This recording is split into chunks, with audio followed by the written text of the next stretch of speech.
How does a man begin the building of a house? He first secures a plan of the proposed edifice, and then proceeds to build according to the plan, scrupulously following it in every detail, beginning with the foundation.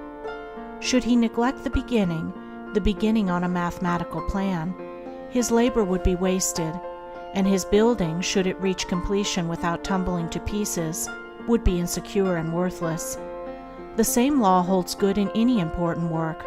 The right beginning and first essential is a definite mental plan on which to build. Nature will have no slipshod work, no slovenliness, and she annihilates confusion, or rather, confusion is in itself annihilated. Order, definiteness, purpose eternally prevail, and he who in his operations ignores these mathematical elements at once deprives himself of sustainability, completeness, happiness, and success. It is wise to know what comes first and what to do first. To begin anything in the middle or at the end is to make a muddle of it. The athlete who began by breaking the tape would not receive the prize. He must begin by facing the starter and toeing the mark, and even then a good start is important if he is to win.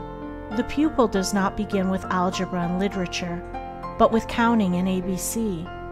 So in life, the businessmen who begin at the bottom achieve the more enduring success, and the religious men who reach the highest heights of spiritual knowledge and wisdom are they who have stooped to serve a patient apprenticeship to the humbler tasks, and have not scorned the common experiences of humanity or overlooked the lessons to be learned from them. The first things in a sound life, and therefore in a truly happy and successful life, are right principles. Without right principles to begin with, there will be wrong practices to follow with, and a bungled and wretched life to end with. All the infinite variety of calculations which tabulate the commerce and science of the world come out of 10 figures. All the hundreds of thousands of books which constitute the literature of the world and perpetuate its thought and genius are built up from the 26 letters. The greatest astronomer cannot ignore the 10 simple figures. The profoundest man of genius cannot dispense with the 26 simple characters. The fundamentals of all things are few and simple, yet without them there is no knowledge and no achievement.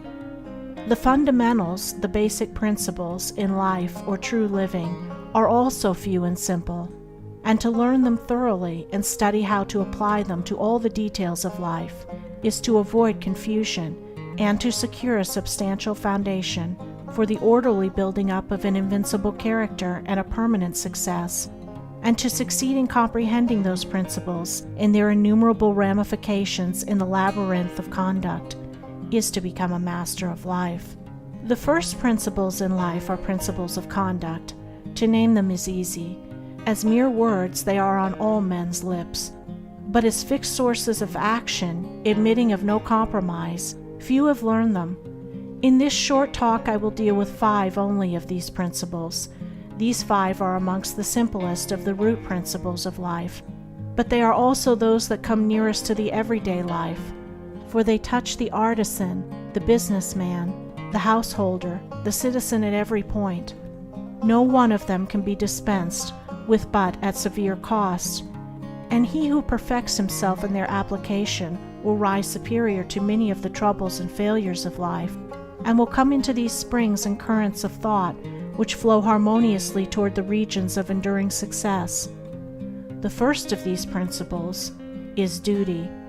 A much hackneyed word, I know, but it contains a rare jewel for him who will seek it by assiduous application. The principle of duty means strict adherence to one's own business, and just as strict non-interference in the business of others.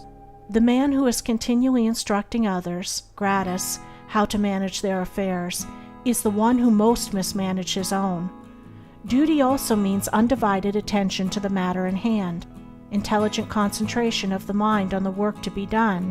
It includes all that is meant by thoroughness, exactness, and efficiency. The details of duties differ with individuals, and each man should know his own duty better than he knows his neighbor's, and better than his neighbor knows his.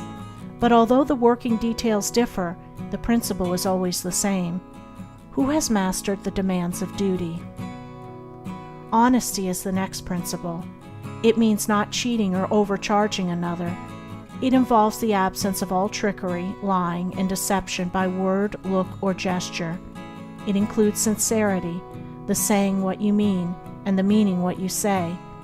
It scorns cringing policy and shining compliment.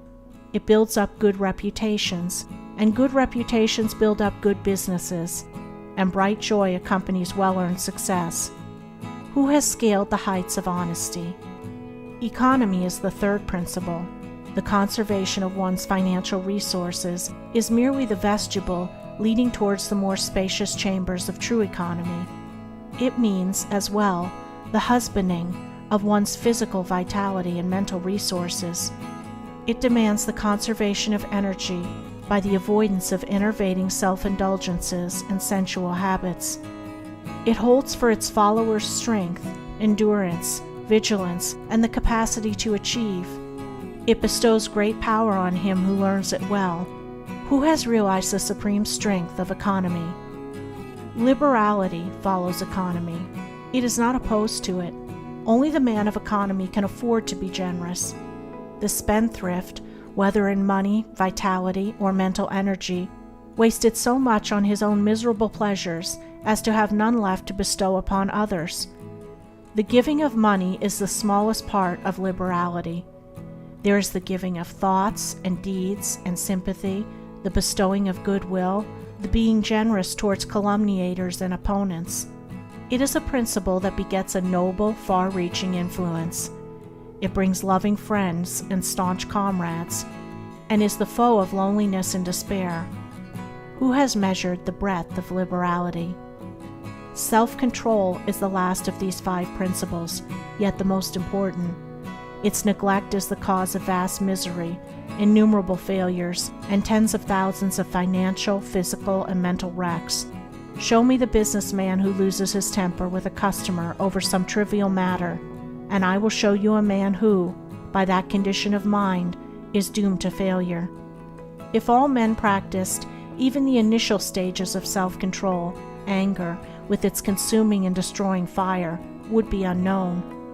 The lessons of patience, purity, gentleness, kindness, and steadfastness, which are contained in the principle of self-control, are slowly learned by men, yet until they are truly learned, a man's character and success are uncertain and insecure.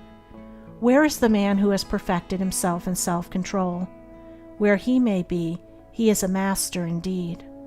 The 5 principles are 5 practices, 5 avenues to achievement, and 5 sources of knowledge.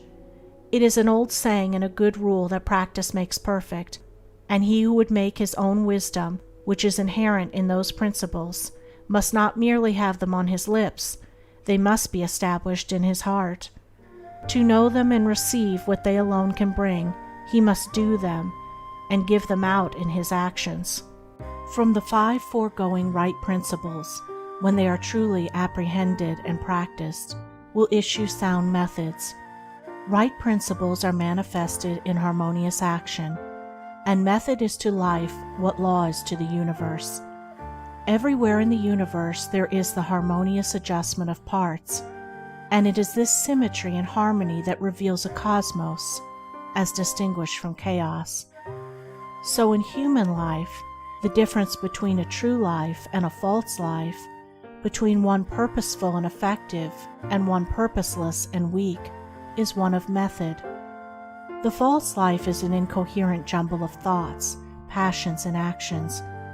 The true life is an orderly adjustment of all its parts. It is all the difference between a mass of lumber and a smoothly working, efficient machine. A piece of machinery in perfect working order is not only useful, but an admirable and attractive thing. But when its parts are all out of gear and refuse to be readjusted, its usefulness and attractiveness are gone, and it is thrown on the scrap heap. Likewise, a life perfectly adjusted in all its parts, so as to achieve the highest point of efficiency, is not only a powerful life, but an excellent and beautiful thing, whereas a life confused, inconsistent, discordant, is a deplorable exhibition of wasted energy. If a life is to be truly lived, method must enter into and regulate every detail of it, as it enters and regulates every detail of the wondrous universe of which we form a part. One of the most distinguishing differences between a wise man and a foolish man is that the wise man pays careful attention to the smallest things, while the foolish man slurs over them or neglects them altogether. Wisdom consists in maintaining things on their right relations, in keeping all things, the smallest as well as the greatest, in their proper places and times. To violate order is to produce confusion and discord, and unhappiness is but another name for discord. The good businessman knows that system is 3 parts of success, and that disorder means failure. The wise man knows that disciplined, methodical living is 3 parts of happiness, and that looseness means misery. What is a fool but one who thinks carelessly, acts rashly, and lives loosely? What is a wise man but one who thinks carefully, acts calmly, and lives consistently? The true method does not end with the orderly arrangement of the material things and external relations of life. This is but its beginning. It enters into the adjustment of the mind, the discipline of the passions, the elimination and choice of words and speech, the logical arrangement of the thoughts, and the selection of right actions. To achieve a life rendered sound, successful, and sweet by the pursuance of sound methods, one must begin, not by neglect of the little everyday things, but by assiduous attention to them. Thus the hour of rising is important, and it's regularly significant, as are also the timing of retiring to rest, and the number of hours given to sleep. Between the regularity and irregularity of meals, and the care and carelessness in which they are eaten, is all the difference between good and bad digestion, with all that this applies, and an irritable or comfortable frame of mind, with its train of good or bad consequences. For attaching to these meal times and meal ways are matters of both physiological and psychological significance. The due division of hours for business and for play, not confusing the two. The orderly fitting in of all the details of one's business, times for solitude, for silent thought and for effective action, for eating and for abstinence. All these things must have their lawful place in the life of whose daily round is to proceed with the minimum degree of friction, who is to get the most usefulness, influence, and joy out of life. But all this is but the beginning of that comprehensive method which embraces the whole life and being. When this smooth order and logical consistency is extended to the words and actions, to the thoughts and desires, then wisdom emerges from folly, and out of weakness comes power sublime. When a man so orders his mind as to produce a beautiful working harmony between all its parts, then he reaches the highest wisdom, the highest efficiency, the highest happiness. But this is the end, and he who would reach the end must begin at the beginning. He must systematize and render logical and smooth the smallest details of his life, proceeding step by step toward the finished accomplishment. But each step will yield its own particular measure of strength and gladness. To sum it up, method produces that smoothness which goes with strength and efficiency. Discipline is method applied to the mind. It produces that calmness which goes with power and happiness. Method is working by rule. Discipline is living by rule. But working and living are not separate. They are but 2 aspects of character, of life. Therefore, be orderly in work, be accurate in speech, be logical in thought. Between these and slovenliness, inaccuracy and confusion, is the difference between success and failure, music and discord, happiness and misery. The adoption of sound methods of working, acting, thinking, in a word, of living, is the surest and safest foundation for sound health, sound success, sound peace of mind. The foundation of unsound methods will be found to be unstable, and to yield fear and unrest even when it appears to succeed, and when its time of failure comes, it is grievous indeed. Following on right principles and methods come true actions.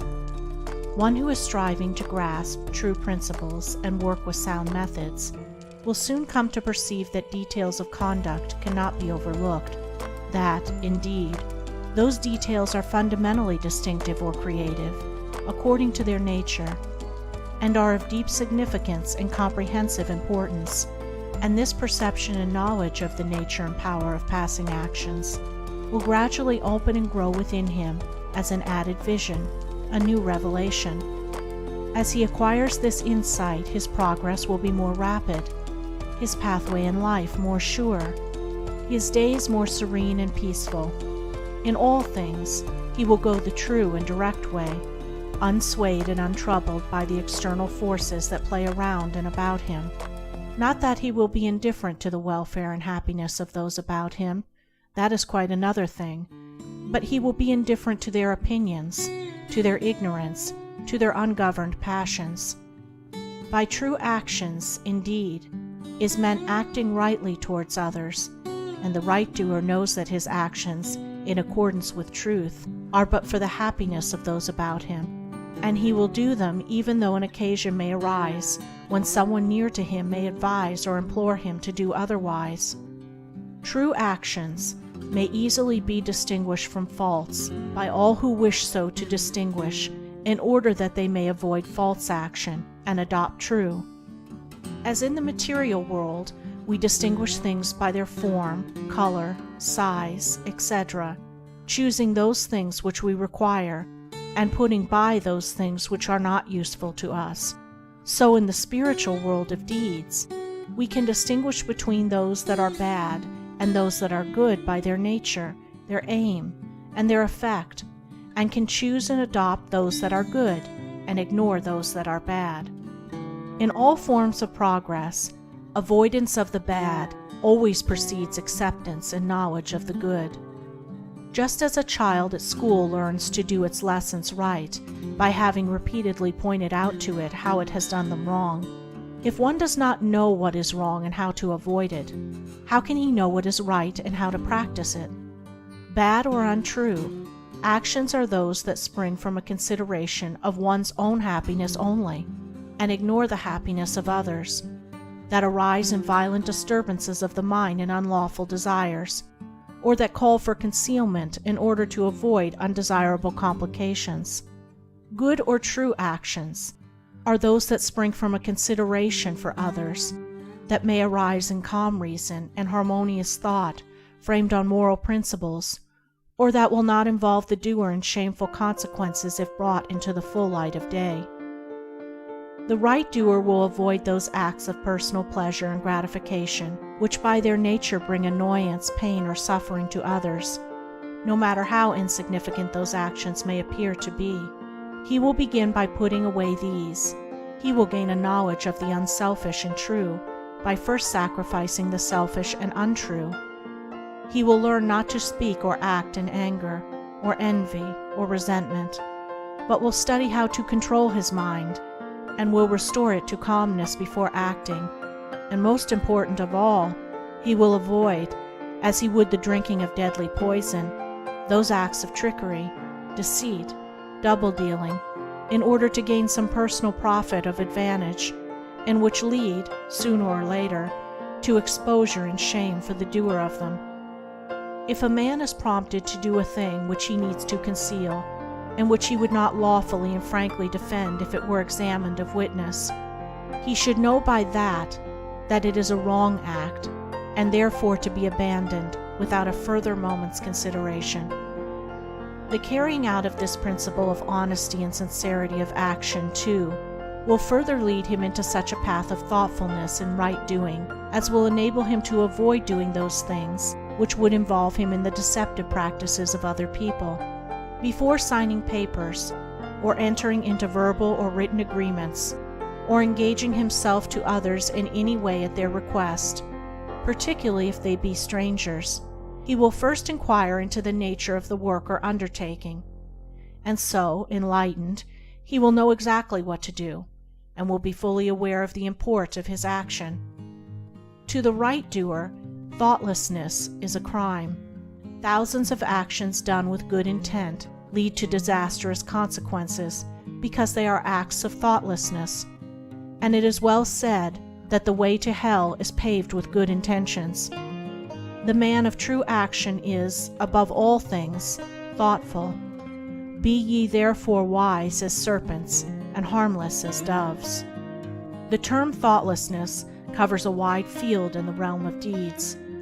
It is only by increasing in thoughtfulness that a man can come to understand the nature of actions, and can, thereby, acquire the power of always doing that which is right.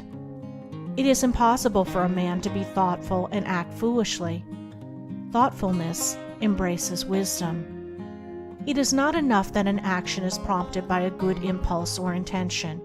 It must arise in thoughtful consideration, if it is to be a true action. And the man who wishes to be permanently happy in himself and a power for good to others must concern himself only with true actions. "I did it with the best of intentions" is a poor excuse from one who has thoughtlessly involved himself in the wrongdoing of others. His bitter experience should teach him to act more thoughtfully in the future. True actions can only spring from a true mind, and therefore while a man is learning to distinguish and choose between the false and the true, he is correcting and perfecting his mind, and is thereby rendering it more harmonious and felicitous, more efficient and powerful. As he acquires the inner eye to clearly distinguish the right in all the details of life, and the faith and knowledge to do it, he will realize that he is building the house of his character and life upon a rock, which the winds of failure and the storms of persecution can never undermine. Truth is known by practice only. Without sincerity there can be no knowledge of truth, and true speech is the beginning of all sincerity. Truth in all its native beauty and original simplicity consists in abandoning and not doing all those things which are untrue, and embracing and doing all those things which are true. True speech is therefore one of the elementary beginnings in the life of truth. Falsehood, and all forms of deception, slander, and all forms of evil speaking, these must be totally abandoned and abolished before the mind can receive even a small degree of spiritual enlightenment. The liar and slanderer is lost in darkness. So deep is his darkness that he cannot distinguish between good and evil, and he persuades himself that his lying and evil speaking are necessary and good, that he is thereby protecting himself and other people.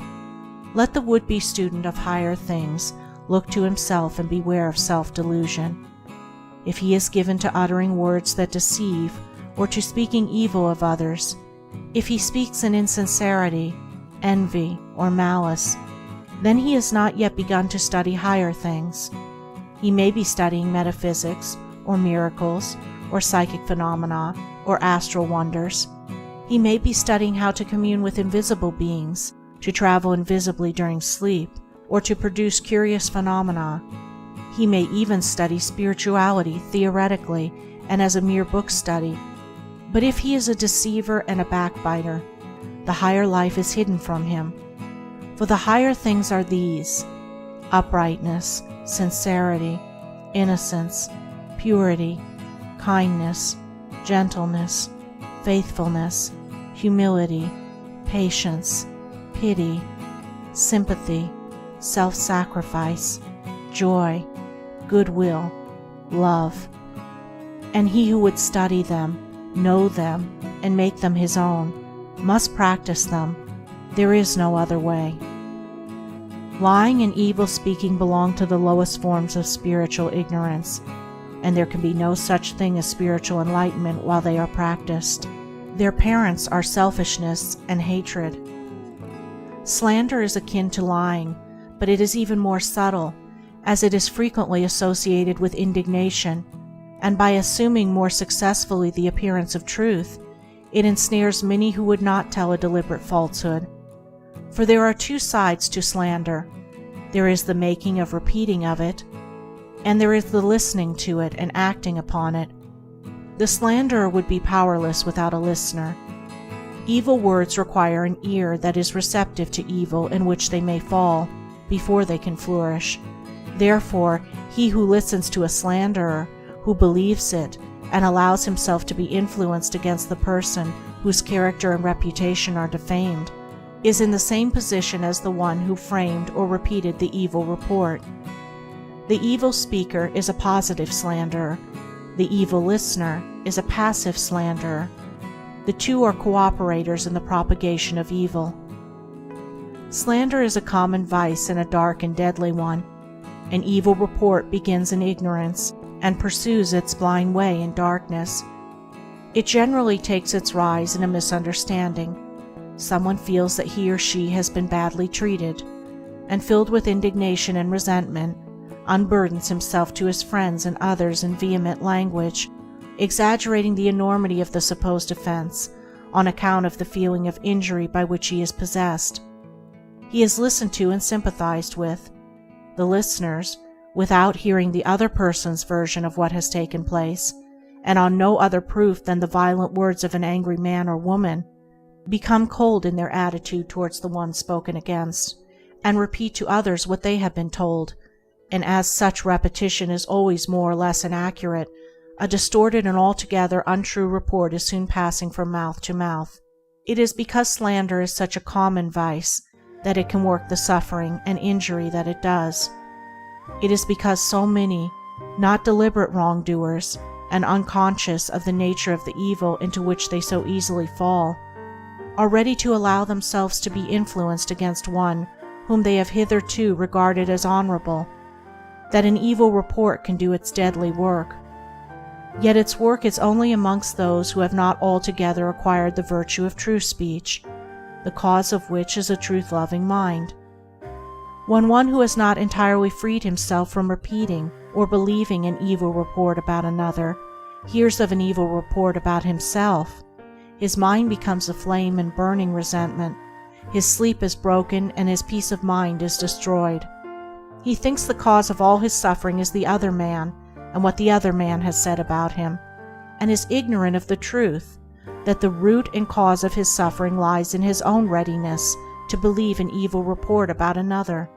The virtuous man, he who has attained to true speech, and whose mind is sealed against even the appearance of evil speaking, cannot be injured and disturbed by any evil reports concerning himself, and although his reputation may for a time be stained in the minds of those who are prone to suggestions of evil, his integrity remains untouched and his character unsoiled, for no one can be stained by the evil deeds of another, but only by his own wrongdoing. And so, through all misrepresentation, misunderstanding, and contumely, he is untroubled and unrevengeful, his sleep is undisturbed, and his mind remains in peace. True speech is the beginning of a pure, wise, and well-ordered life. If one would attain to purity of life, if he would lessen the evil and suffering of the world, let him abandon falsehood and slander in thought and word. Let him avoid even the appearance of these things, for there are no lies and slanders so deadly as those which are half-truths. And let him not be a participant in evil speaking by listening to it. Let him also have compassion on the evil speaker, knowing how such a one is binding himself to suffering and unrest. For no liar can know the bliss of truth, no slanderer can enter into the kingdom of peace. By the words which he utters is a man's spiritual condition declared. By these also is he finally and infallibly adjudged. For as the divine Master of the Christian world has declared, "By thy words shalt thou be justified, and by thy words shalt thou be condemned." To be equally minded is to be peacefully minded, for a man cannot be said to have arrived at peace who allows his mind to be disturbed and thrown off the balance by occurrences. The man of wisdom is dispassionate, and meets all things with the calmness of a mind in repose and free from prejudice. He is not a partisan, but having put away passion, and is always at peace with himself and the world, not taking sides nor defending himself, but sympathizing with all.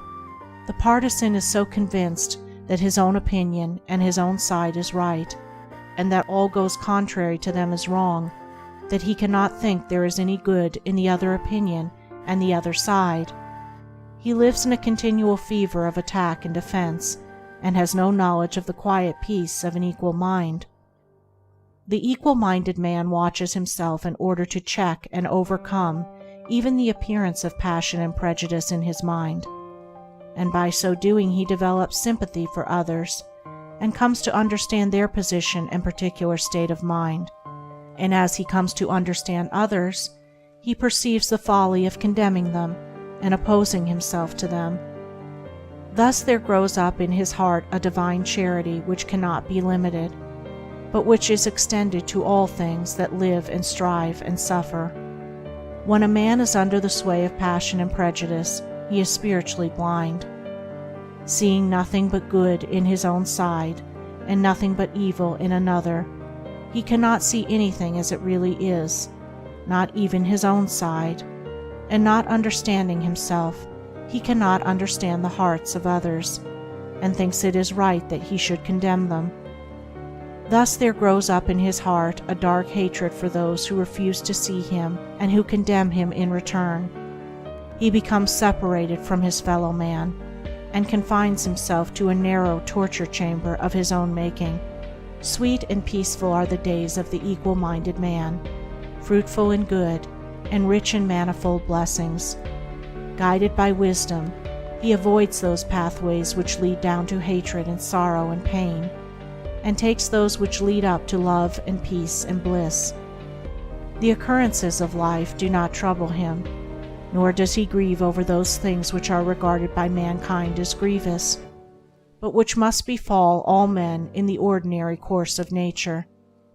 He is neither elated by success nor cast down by failure. He sees the events of his life arranged in their proper proportions, and can find no room for selfish wishes or vain regrets, for vain anticipations and childish disappointments.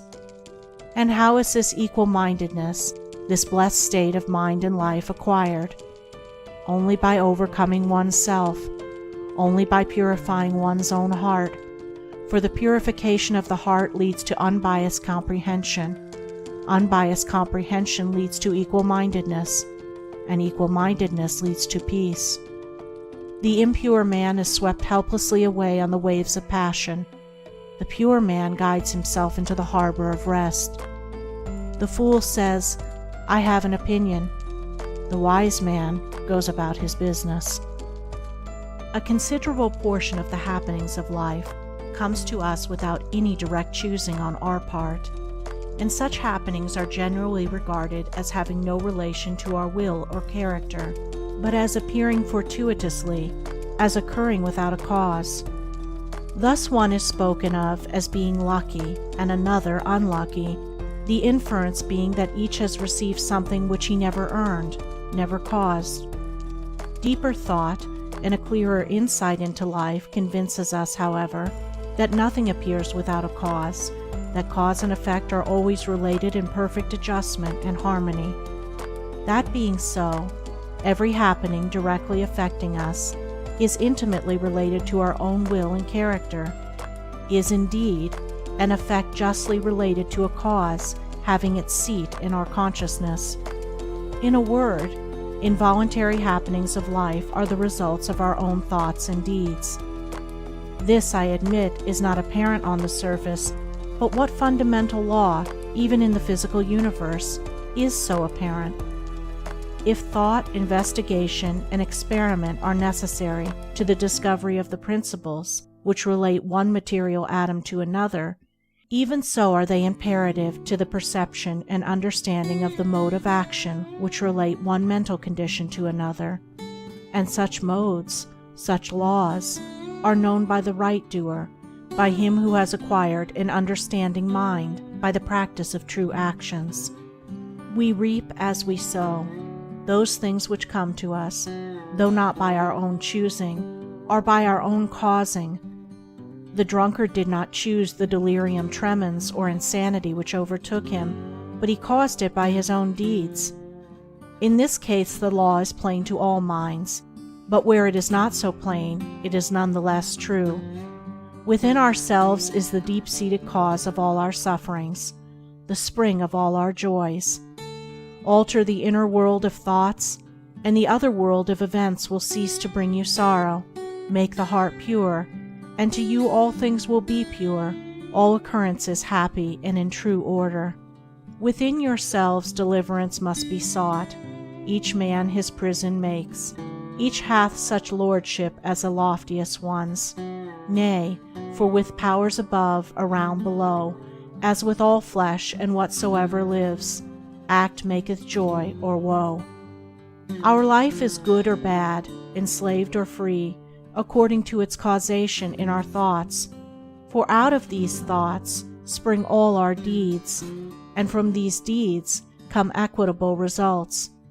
We cannot seize good results violently, like a thief, and claim and enjoy them, but we can bring them to pass by setting in motion the cause within ourselves. Men strive for money, sigh for happiness, and would gladly possess wisdom, yet fail to secure these things, while they see others to whom these blessings appear to come unbidden. The reason is that they have generated causes which prevent the fulfillment of their wishes and efforts. Each life is a perfectly woven network of causes and effects, of efforts or lack of efforts, and results, and good results can only be reached by initiating good efforts, good causes. The doer of true actions, who pursues sound methods, grounded on right principles, will not need to strive and struggle for good results. They will be there as the effects of his righteous rule of life. He will reap the fruit of his own actions, and the reaping will be in gladness and peace. This truth of sowing and reaping in the moral sphere is a simple one, yet men are slow to understand and accept it. We have been told by a wise one that the children of darkness are wiser in their day than the children of light. And who would expect, in the material world, to reap and eat where he had not sown and planted? Or who would expect to reap wheat in the field where he had sown tares, and would fall to weeping and complaining if he did not? Yet this is just what men do in the spiritual field of mind and deed. They do evil and expect to get from it good, and when the bitter harvesting comes in all its ripened fullness, they fall into despair and bemoan the hardness and injustice of their lot, usually attributing it to the evil deeds of others, refusing even to admit the possibility of its cause being hidden in themselves, in their own thoughts and deeds. The children of light, those who are searching for the fundamental principles of right living, with a view to making themselves into wise and happy beings, must train themselves to observe this law of cause and effect in thought, word, and deed, as implicitly and obediently as the gardener obeys the law of sowing and reaping. He does not even question the law. He recognizes and obeys it. When the wisdom which he instinctively practices in his garden is practiced by men in the garden of their minds, when the law of the sowing of deeds is so fully recognized that it can no longer be doubted or questioned, then it will be just as faithfully followed by the sowing of those actions which will bring about a reaping of happiness and well-being for all. As the children of matter obey the laws of matter, so let the children of spirit obey the laws of spirit, for the law of matter and the law of spirit are one, but they are two aspects of one thing, the outworking of one principle in opposite directions. If we observe right principles or causes, wrong effects cannot possibly accrue. If we pursue sound methods, no shoddy thread can find its way into our web of life, no rotten brick enter into the building of our character to render it insecure. And if we do true actions, what but good results can come to pass? For to say that good causes can produce bad effects is to say that nettles can be reaped from a sowing of corn. He who orders his life along the moral lines thus briefly enunciated will attain to such a state of insight and equilibrium as to render him permanently happy and perennially glad. All his efforts will be seasonally planted. All the issues of his life will be good. And though he may not become a millionaire, as indeed he will have no desire to become such, he will acquire the gift of peace, and true success will wait upon him as its commanding master. Recording by Andrea Fiore. End of Foundation Stones to Happiness and Success by James Allen.